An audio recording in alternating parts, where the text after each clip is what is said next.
안녕하세요. 이번 강의는 5장 소프트웨어 기초교육 방법에 관한 이해 두 번째 언플래그드 교육 시간입니다. 언플러그드 교육 활동은 직접적으로 컴퓨터를 사용하지 않은 소프트웨어 교육 활동입니다. 컴퓨터 과학과 사고를 향상시키기 위한 교육 활동을 위해 반드시 컴퓨터가 필요한 것은 아닙니다. 종이와 연필, 주변에서 볼 수 있는 사물을 가지고 손과 몸으로 활동하며 배울 수 있는 교육 활동입니다. 이를 활용해서 소프트웨어 코딩 관련 개념을 간접적으로 살펴보고자 합니다. 이번 장은 언플러그드 교육을 통해 컴퓨터 시스템 개념을 학습하고자 합니다. 그러면 시작하겠습니다. 언플러그드 활동이란 컴퓨터 없이 활동이나 게임 등을 통해 컴퓨터 과학의 원리를 학습하거나 컴퓨팅 사고력을 키울 수 있는 활동을 의미합니다. 언플러그드 활동은 1990년대 중반 뉴질랜드에서 팀 벨, 마이크 펠로우스 그리고 이안 위튼에 의해서 시작이 되었습니다. 언플러그드 활동은 컴퓨터 과학의 원리를 쉽고 지루하지 않게 전달하는 데 효과적인 역할을 하고 있습니다. 현재 우리나라에서도 놀이로 배우는 컴퓨터 과학이라는 책으로 번역되어 널리 활용되고 있습니다. 언플러그드 활동은 특정 하드웨어나 소프트웨어에 종속되지 않기 때문에 초등학교 저학년에서부터 활동이 가능합니다. 이러한 언플러그드 활동은 크게 세 가지 특징을 가지고 있습니다. 첫 번째 특징은 컴퓨터가 필요 없는 활동입니다. 언플러그드라는 말에서도 알 수 있듯이 플러그가 꼽힌 상태, 즉 컴퓨터 없이 다양한 교구나 교재, 활동지, 보드게임 등을 활용한 활동이라고 볼 수 있습니다. 둘째, 놀이를 통해 학습합니다. 컴퓨터의 작동 원리나 알고리즘은 초등학생들이 배우기에는 어려운 내용이지만 학습 내용을 놀이나 조작 활동 등으로 제시하여 학습자가 받아들이기 쉽게 준비할 수 있습니다. 셋째, 컴퓨터 과학의 원리를 가르치거나 컴퓨팅 사고력을 향상시키기 위한 활동입니다. 놀이를 통해 학습하지만 언플러그드 활동의 주 목적은 컴퓨터 과학 그리고 컴퓨터 과학 개념의 원리나 컴퓨팅 사고력 향상에 중점을 두고 있습니다.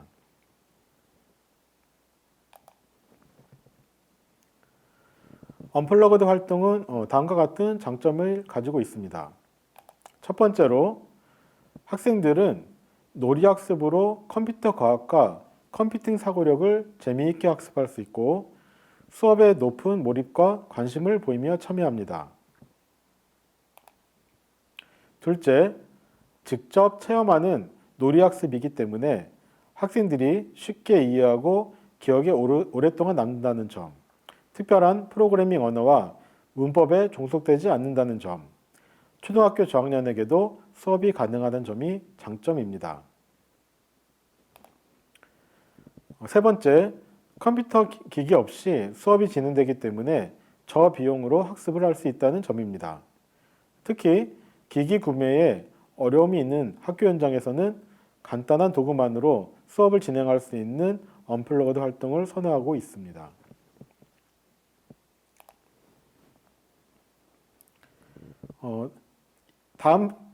지금부터는 언플러그드 교육의 예를 가지고 설명을 해보도록 하겠습니다. 언플러그드 교육에 보시면 이진스란 무엇일까라는 교육의 학습 내용이 있습니다. 우리는 평상시 돈을 주고 물건을 살 때에는 100원짜리 사탕이 10개면 1000원이고 1000원짜리 과자가 10개이면 만원으로 물건 값을 표시하고 금액을 계산하는데 우리는 십진수를 사용하고 있습니다. 그럼 날짜를 표시할 때도 십진수를 사용할까요? 달력에서는 12개월은 1년이고 24개월은 2년입니다. 달력은 날짜를 표시할 때 십진수가 아닌 12진수를 사용합니다. 시간을 표시할 때는 어떨까요? 60초는 1분이고 60분은 1시간입니다. 시계에는 시간을 표시할 때 60진수를 사용하고 있습니다. 그렇다면 컴퓨터는 어떤 수를 사용할까요? 10진수, 12진수, 60진수? 컴퓨터는 0과 1, 딱 두 개의 숫자만을 사용합니다. 즉, 2진수를 사용합니다. 컴퓨터는 자료를 저장하는데 0과 1만 사용하여 자료를 저장하고 처리합니다. 컴퓨터 세계의 유일한 수단입니다. 즉, 컴퓨터에서는 0과 1 외에 다른 수를 사용하지 못한다는 말과 같습니다.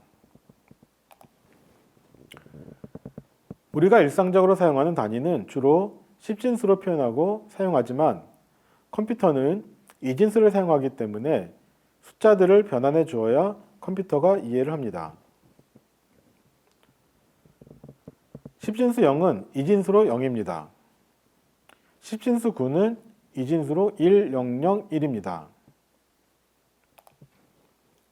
그렇다면 10진수 13은 2진수로 어떻게 표현할까요?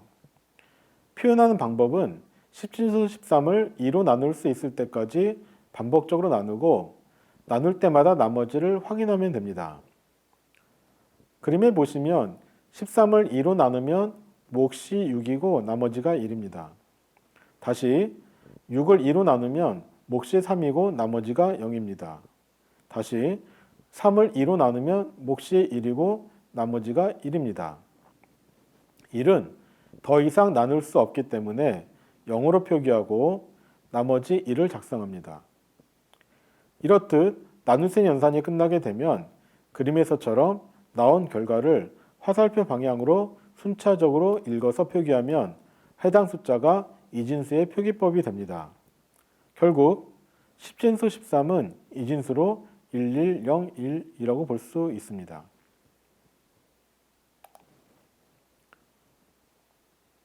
우리가 일상적으로 사용하는 단위는 주로 10진수로 표현하고 사용하지만 컴퓨터는 2진수를 사용하기 때문에 숫자들을 변환해 줘야 컴퓨터가 이해합니다.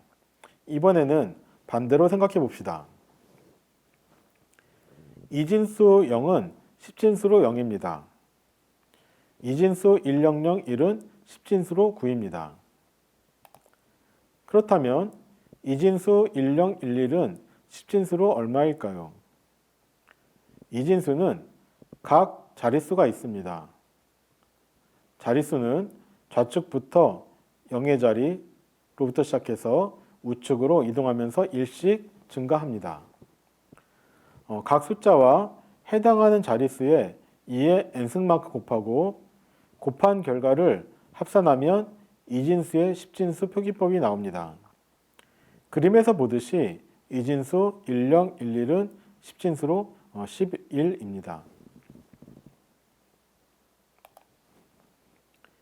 이진수는 컴퓨터뿐만 아니라 우리의 일상생활에서도 다양하게 활용됩니다. 컴퓨터에 사용하는 DVD나 CD 자료에 정보를 저장할 때도 이진수를 활용하여 정보를 저장합니다. 집에 쓰는 스위치 역시 이진수의 원리를 사용합니다. 예를 들어 전기가 들어오면 1, 전기가 들어오지 않으면 0으로 표시됩니다. 신용카드의 정보를 저장하는 자기장 역시 이진수를 사용하여 저장됩니다. 우리가 사용하는 리모컨 역시 이진수와 연관이 되어 있습니다. 리모컨의 버튼을 누르면 전자회로의 팁이 전자적외선 빔을 방출합니다. 이 방출된 적외선 빔은 부호화된 신호를 전달하며 누르는 버튼에 따라 부호가 다양한데 이 부호는 0과 1로 된 이진수의 조합으로 이루어져 있습니다. 다음 언플러그드 교육은 0과 1로 이진수를 이미지를 표현하는 방법입니다. 앞에서 우리는 컴퓨터가 0과 1만을 사용해서 자료를 저장한다고 배웠습니다. 컴퓨터는 0과 1 이외의 다른 수를 사용하지 못하므로 이미지 역시 컴퓨터에 저장을 할 때 0과 1의 이진수를 사용해서 이미지를 저장해야 합니다. 컴퓨터 모니터나 인사물에서 볼 수 있듯 모든 디지털 이미지들을 아주 크게 확대하면 그 그림의 경계선들이 연속된 곡선이 아니라 작은 사각형들이 붙여져 사각형들이 마치 계단처럼 쪼개져 보이는 것을 볼 수가 있습니다. 그리고 그러한 점들이 모여서 전체 그림을 이룹니다. 이때 이미지를 이루는 가장 작은 단위를 픽셀이라고 합니다. 픽셀은 영어로 그림의 원소라는 뜻을 갖도록 만들어진 합성어로서 우리말에는 화소라고 번역이 됩니다. 같은 면적 안에 픽셀, 즉 화소가 더 조밀하게 많이 들어있을수록 그림이 더 선명하고 정교하기 때문입니다. 예를 들어 이 그림은 해상도가 640픽셀 곱하기 480이다 라는 말은 이 그림 속에 작은 사각형 점, 픽셀이 640 곱하기 480, 총 30만 7,200개 들어있다는 뜻이 됩니다. 이처럼 컴퓨터는 이미지를 표현할 때도 픽셀이 없다, 있다의 표현을 하게 됩니다.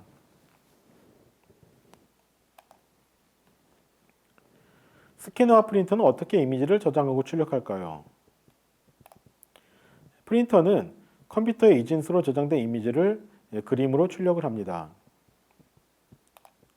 스캐너는 그림을 스캐너를 통해 컴퓨터의 이진수로 저장합니다.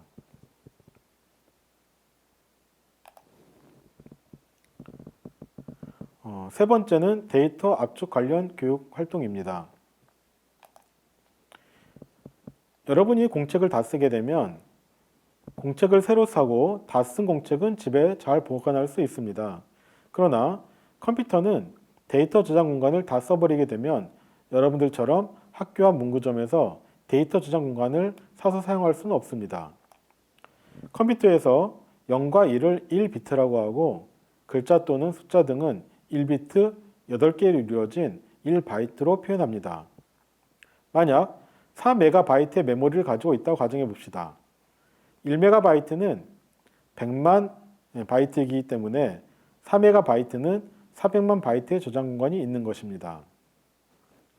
많은 저장 공간이 있긴 하지만 컴퓨터는 데이터 저장 공간을 늘 효율적으로 쓰기 위해 노력을 합니다. 모든 정보는 0과 1로 표시되기 때문에 컴퓨터는 데이터를 압축했다가 다시 풀어쓰기를 반복하며 데이터 저장 공간을 효율적으로 사용하고 중요한 것은 이 과정에서 데이터의 정보는 전혀 달라지지 않습니다. 기본적인 데이터 압축 체계는 핵심 단어 부호와 방법을 사용하는데 영어의 the와 같이 자주 사용되는 단어를 2바이트의 기호로 변화시키는 것과 같습니다.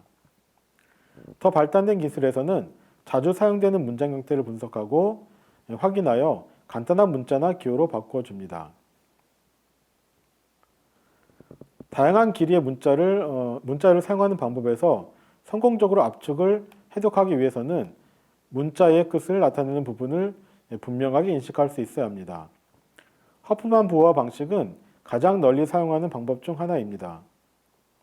반복되는 문자들을 포함하고 있는 데이터의 압축에는 럴랭스 부호화 방식이 사용됩니다. 이러한 데이터 압축의 장점으로는 데이터 저장 용량을 확대할 수 있고 팩스나 모뎀을 통한 정보의 전송을 간편하게 해주며 정보에 담긴 의미를 암호화하거나 숨길 수 있다는 것이 있습니다.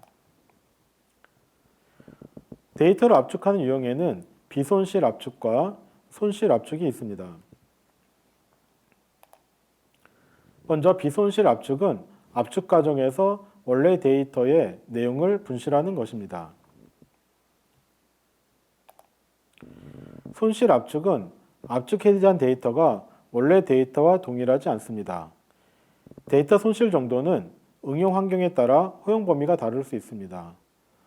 예를 들어 mp3, mp4, jpeg 파일 등이 대표적인 압축 손실과 관련된 형태라고 볼 수가 있습니다.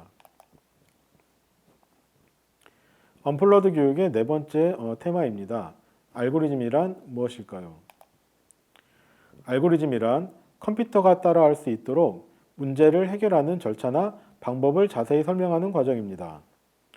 이를 자세히 설명하면 컴퓨터를 활용한 문제 해결 과정에서 주어진 문제를 해결하는 일련의 방법, 또는 절차이며 문제 해결 방법을 순서대로 절차적으로 나열한 것이라고 볼 수 있습니다. 우리가 배우고 있는 소프트웨어 교육의 언플러그드 활동에서 말하는 알고리즘은 컴퓨터가 과제를 해결하기 위한 명령어들의 집합입니다. 컴퓨터 명령어들의 집합으로 나타나는 알고리즘은 컴퓨터 과학의 핵심으로 컴퓨터가 문제를 어떻게 해결하는지를 나타내는 방법입니다.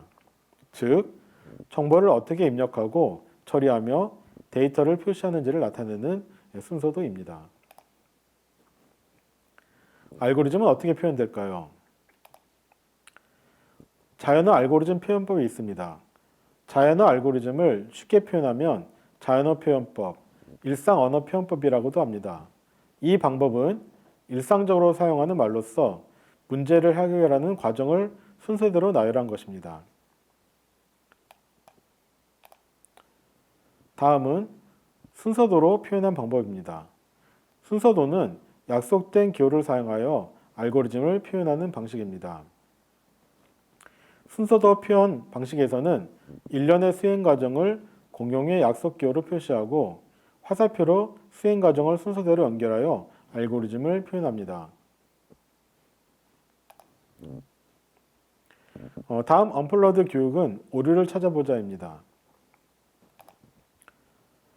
컴퓨터는 정해진 프로그램에 따라 움직이는데 이 과정에서 오류가 생기면 그로 인하여 다양한 문제가 나타날 수 있습니다. 예를 들어 인터넷 뱅킹을 통해서 친구에게 10만 원을 보냈는데 오류로 인하여 100만 원이 보내진다거나 아니면 10원이 보내질 수도 있습니다. 또는 친구에게 메일을 보냈는데 오류로 인해 메일이 안 보내진다거나 메일에 넣었던 첨부 파일이 전달이 안 되는 경우들도 생길 것입니다. 그래서 프로그램을 작성할 때에는 반드시 오류 감철 과정을 거치게 됩니다. 컴퓨터가 처리한 데이터가 올바른 데이터인지 혹은 올바르지 않은지를 검사를 하거나 하드웨어나 소프트웨어 상에 틀린 곳을 검출하는 것입니다. 이 과정을 오류 검출이라고 합니다. 오류 검출 관련해서 페리드 비트란 무엇일까요? 1바이트 구조에서 페리디 비트는 7비트 크기의 아스키 코드를 제외한 나머지 1비트입니다. 페리티 비트는 전송 과정에서 1비트 오류를 검출하기 위한 것으로서 페리티 비트를 포함해 1의 개수가 짝수나 홀수가 되도록 설정을 합니다. 데이터 전송 과정에서 1비트 오류가 발생하면 1의 개수가 홀수 개로 바뀝니다. 이를 통해서 페리티 비트를 통해서 1의 개수가 홀수로 변경된 사실을 알게 되고 데이터 전송 과정에서 1비트 오류가 발생했음을 확인할 수 있습니다. 홀수 페리디 방식은 짝수 페리디 마트 방식과 반대로 1의 개수를 홀수로 만드는 것입니다. 송신 호스트와 수신 호스트는 짝수 페리티나 홀수 페리티 중 동일한 한 가지 방식을 사용해서 상호 간에 결정을 해야 합니다. 다음, 순차 구조란 무엇일까요? 순차 구조란 해야 할 순서대로 동작이나 명령을 나열하는 것을 말합니다. 컴퓨터나 로봇에게 어떤 일을 시키기 위해서는 그 일을 실행하기 위한 명령을 내려야 합니다. 이때 컴퓨터나 로봇이 해야 할 일을 순서대로 하나씩 명령을 내리는 것을 의미합니다. 예를 들어 그림의 순서대처럼 명령이 시작되면 명령 1을 먼저 실행하고 다음으로 명령 2를 실행합니다. 이렇게 화살표가 가리키는 순서대로 명령을 실행하는 것을 우리는 순차 구조라고 합니다. 다음은 반복 구조입니다. 반복 구조란 명령을 여러 번 실행해야 할 때 사용하는 프로그램의 제어 구조를 말합니다. 만약 반복 구조가 없다면 프로그램에서 여러 번 같은 일을 해야 할 때 반복되는 횟수만큼 명령어를 모두 써줘야 합니다. 반복 구조를 사용하여 명령을 내리는 방법을 살펴보면 첫째, 반복되는 횟수를 지정해 특정한 행동을 정해진 만큼 반복하도록 명령을 내릴 수 있거나 둘째, 어떤 조건을 만족하는 동안 반복하도록 명령을 내릴 수 있습니다.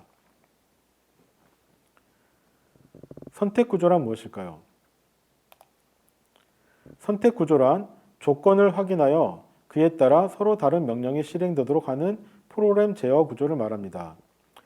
조건이 참일 때만 해당 명령을 실행하는 경우와 참과 거짓일 때 각기 다른 명령을 실행하는 경우도 있으며 필요에 따라 다중 선택문을 사용하는 경우도 많습니다. 예를 들어 그림의 순서도에서처럼 조건이 참인 경우 명령 1을 실행하며 거짓인 경우 명령 2를 시행합니다. 다음의 그림에서는 조건이 참인 경우 명령 1을 실행한 뒤 명령 3을 실행하며 거짓인 경우 명령 1을 시행한 후 명령 3을 실행하는 것을 나타냅니다. 이번 장에서는 소프트웨어 기초를 교육하기 위한 다양한 컨텐츠에 대해 살펴보았습니다. 소프트웨어 교육은 절차적 사고 능력을 키우는 교육, 컴퓨테이셔널 싱킹은 문제를 수립하고 해결책을 만들어 효과적으로 수행되도록 표현하게 하는 사고 과정입니다. 소프트웨어 교육 단계와 도구들에서 교육 방법에 대해 소개하였습니다. 첫 번째로 언플러그드 활동을 통한 교육을 소개하였습니다. 두 번째로 교육 방법은 알고리즘 활동 방법을 소개하였습니다. 세 번째, 교육용 프로그래밍 언어를 이용한 교육 활동을 소개하였습니다. 이러한 언플러그드 교육을 통해 소프트웨어 개념을 이해할 수 있습니다. 본 장에서는 이진수에 의해 이진수로 이미지 표현하기, 데이터 압축, 알고리즘, 오류찾기 등의 내용과 흐름에 관련된 반복 구조, 순차 구조, 선택 구조의 이해에 대해 살펴보았습니다. 이상으로 소프트웨어 기초교육 관련 내용들을 마치겠습니다. 감사합니다.